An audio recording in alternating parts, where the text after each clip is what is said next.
Hi everyone, my name is Jennifer Eckenweiler, but my friends call me Jen. This is my first semester at Rochester, but technically I'm in my 5th year of college. I just graduated last term from the Macomb Community College Media and Communication Arts program, and now I'm here at Rochester studying the Accelerated Mass Communications program. Since I am taking all of my classes online and I also work, I'm unfortunately not involved in any extracurricular activities at Rochester. I'm mainly taking this class because it's a requirement for my program, but I also currently work in a marketing position at my church, which is Grace Community Church in Detroit. So I'm also looking forward to learning more about how to bring the PR world into my position at work. My main goal for this year is actually to learn how to balance online school with my job. In previous semesters, I've had to leave work to go to class and then go back to work or go home. So it's pretty easy to keep that balance, but now I'm going straight from work home to work on homework. So it'll be interesting just to see how that balance plays out between work, homework, and just my personal life. As for the Gillette advertising campaign, I distinctly remember when this commercial came out, and honestly, I think the incident had mixed results for Gillette. There was one side of their audience that fully supported their efforts in the Me Too movement, and another side that believed that they should just stick to selling razors and move on. I personally think that it was a great statement, and I think within the world of public relations, it probably took a different turn than most people expected. The article that we read stated that Gillette was striving to promote positive, attainable, inclusive, and healthy versions of what it means to be a man, and I think that's just a perfect way to create a better relationship with the public. So often we see commercials that have beautiful but totally fake people that just make the audience feel inferior rather than building them up.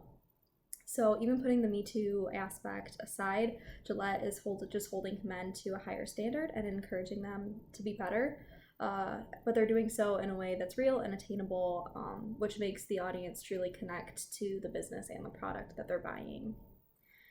I think Gillette is a big enough corporation that they should have expected the varied reaction that they got in the campaign.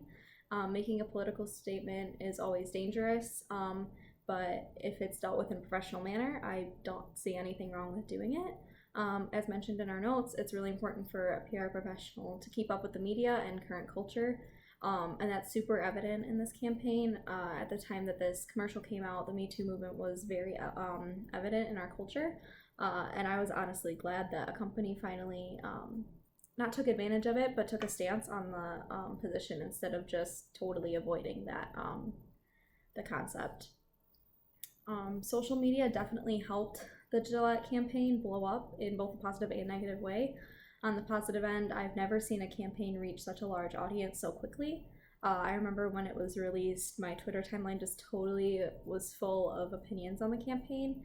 I don't think I saw a tweet about anything else for several days. So they were able to get a lot of traction very quickly by the number of people that were sharing and commenting. But on the other hand, Gillette got a much more immediate response and opinions thrown at them that they may not have been extremely ready for.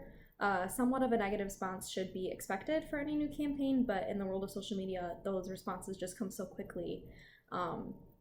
People who opposed the direction of the campaign still shared and commented, so they got the traction, but they did so in a negative way. So then the social media team had to be ready to deal with that.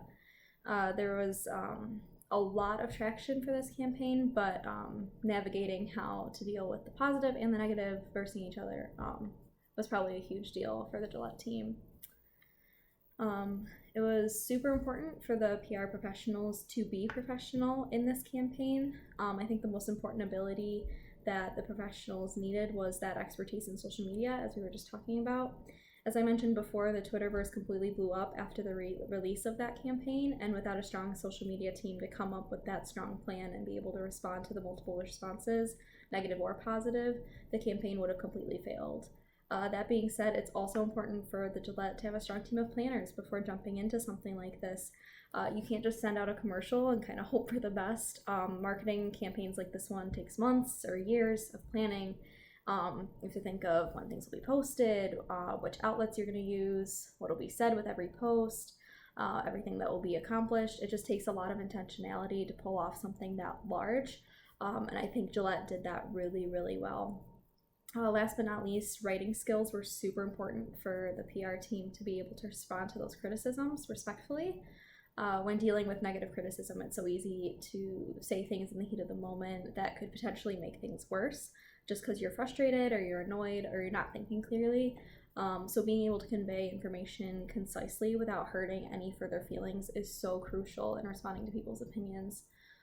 So aside from just having proper grammar or proper spelling, which is still really important, you need to be able to have a concise answer without hurting anybody's feelings. Overall, I think Gillette was a great campaign for us to start off with in this class. It helped us look at what PR professionals do and why their job is so important for any campaign, not just huge ones like Gillette. So I'm really looking forward to learning more about it during the rest of the semester with you guys. Talk to you guys soon.